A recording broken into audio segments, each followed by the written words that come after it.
أهلا بكم. هذه أول نشرة إخبارية من قناة الجزيرة في قطر. فاجأت العالم وزلزلت يقينات العرب الكبرى، وما أصبح بديهيا وقد أصبح عمرها 19 عاما كانت تابوهات لا يجرؤ أي كان عليها. هنا قناة الجزيرة، والساعة بتوقيت مكة المكرمة لا بتوقيت غرينتش، على ما درجت إذاعات أجنبية ناطقة بالعربية كان أبناء المنطقة يتابعونها ليعرفوا أخبار بلدانهم. ومنذ النشرة الأولى فعلت رمزيا على الأقل ما أنجزه دخول نابليون إلى مصر مصطحبا معه أول مطبعة في تاريخ المنطقة. لقد أزالت القداسة عن الحاكم، فلم يعد فخامة السيد الرئيس أدام الله ظله في نشراتها، وأنزلته مكانه الحقيقي في السلطة والمجتمع، فإذا هو موظف بدرجة رئيس دولة ليس إلا، وإذا هو خطاء أيضا وعرضة للنقد أيضا، ومضطر لحشد إعلامه وأجهزة مخابراته وأمنه للدفاع عن مجرد خبر صغير يخص بلاده يرد في ذيل النشرة ولا يتصدرها. قامت الجزيرة بما هو أكثر، أبدلت علاقات النفوذ والسلطة في المنطقة وأعادتها إلى ما يجب عليها أن تكون، لذا حضر الحاكم على شاشتها أقل بكثير من مواطنه. لقد قضت بهذا مرة واحدة وإلى الأبد على الواحد والواحدية تماما، فلا حاكم واحدا حتى الموت، ولا رأي واحدا يكون غالبا رأي السلطات، وذاك ما فعلته برامجها التي كانت تفرض على الناس حظرا طوعيا للتجوال. فعلت أكثر، وضعت العالم العربي على خارطة العالم بلسان أصحابه، فلم يعد المشاهد مضطرا للCNN لمعرفة سير عملية ثعلب الصحراء في العراق. هناك الجزيرة التي لم تكتفي بالتغطية على مدار الساعة، بل تحولت إلى مرجع عالي المصداقية للإعلام الغربي نفسه. بغداد جاهزة. من أفغانستان حيث بن لادن يظهر على شاشتها حتى تنظيم القاعدة ونشأته، وكان مجرد ذكر الاثنين كفيلا بإخفائك خلف الشمس آنذاك في دول المنطقة. كان لا بد من ثمن. قصف مكتبها في أفغانستان، عوقبت في العراق، وقصفت فقدمت أجمل شهدائها. أسفر القصف الأمريكي البريطاني لمكتب الجزيرة في العاصمة العراقية بغداد عن استشهاد الزميل طارق أيوب وهو على رأس عمله. ولاحقا بيّنت تسريبات موثقة أن بوش وبلير تباحثا في فكرة قصف القناة نفسها. لقد تحولت إلى عدو، واتهمت بالخيانة والأسرلة والوهابية والليبرالية والعمالة للغرب، واتفق الجميع عليها وهم يتابعون نشراتها أولا بأول.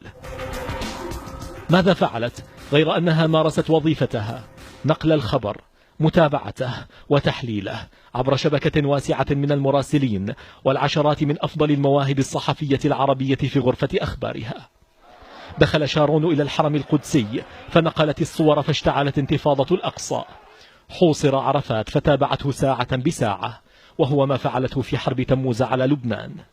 آنذاك كان ثمة من يلوم حزب الله، فرأت الجزيرة في الأمر حربا على بلد عربي، رأته حدثا يوجب النقل والمتابعة، فاتهمت من صديق الأمس بموالاة من أصبح عدو الأيام الآتية.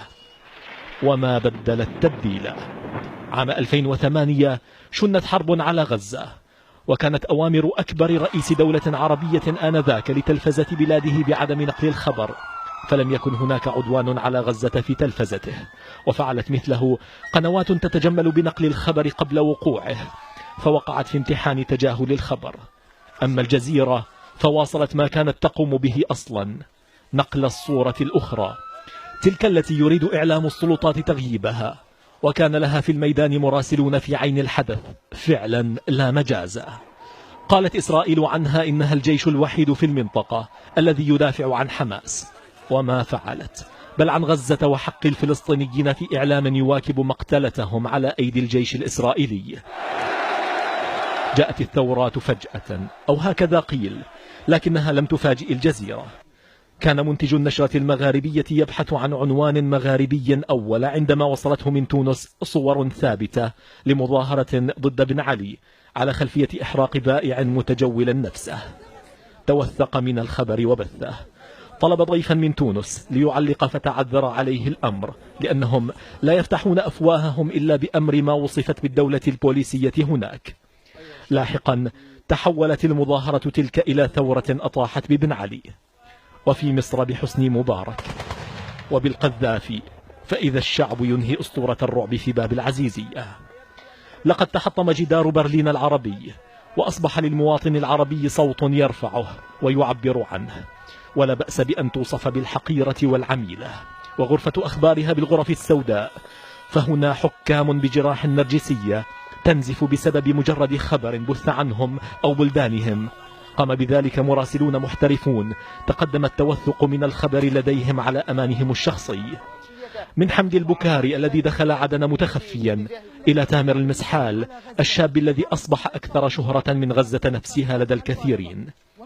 بالتوازي حرصت الجزيرة التي شقت مجاهل العالم ووصلت إلى قرى صغيرة في بلدان لا يعرف بعض حكامها اسم تلك القرية، حرصت على شق طريقها وتعبيده في مستقبل الإعلام.